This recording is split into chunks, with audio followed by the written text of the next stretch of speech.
All right, hello, wine-drinking people. We are back.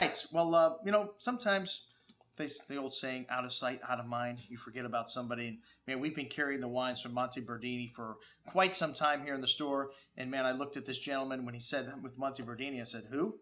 And, I've got the 95 Tzingana, their top blend, sitting on the shelf. The gentleman's father was here a few years ago, and he was just so happy that we had it. He bought several bottles of it, and this is a small winery located in the southern area of the Chianti Classico, well, of the Panzano region in Chianti Classico. And, hey, one of our favorite wineries from Chianti is located in Panzano. Fontori, one of the top Chianti producers. And these guys make some outstanding wines as well. They're listed in the new Slow Food Guide as one of the few 3-glass producers in Chianti, along with some other great small producers. Maybe the rosé from them, not my thing, a little bit too dry, but really nice wine. And if you like a dry rosé, if you close your eyes, you would think you were drinking a light red wine with this.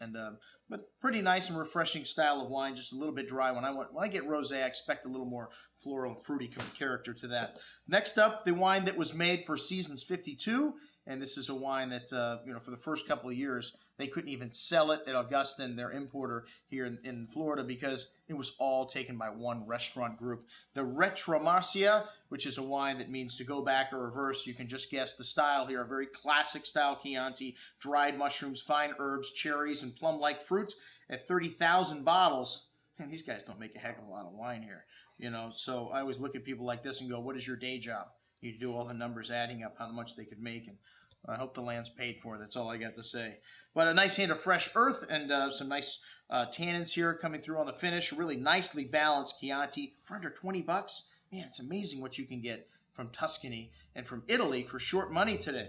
All right, well, the Saetta, one of their top Sangiovese-based wine, 100% Sangiovese from their best sites, over 40 years old. The vines are large, white stones in the vineyard, not round like in Chateauneuf-du-Pape, but similar to that side, kind of jagged edge. One of the things that does is help create heat, and it makes the wines ripen during cooler vintages better. But this wine had a lovely amount of fresh earth and spice in the nose with fine herbs and a lovely plum and cherry fruit to the nose, a hint of black tar and spices, very classic Tuscan bouquet, lovely intensity of fruit on the palate with a nice elegance. It leaves your tongue salivating with this wine after you swallow it. One of the things about big reds from Tuscany, if you put them in New Oak and you make them too New Worldish, you don't have that savory finish.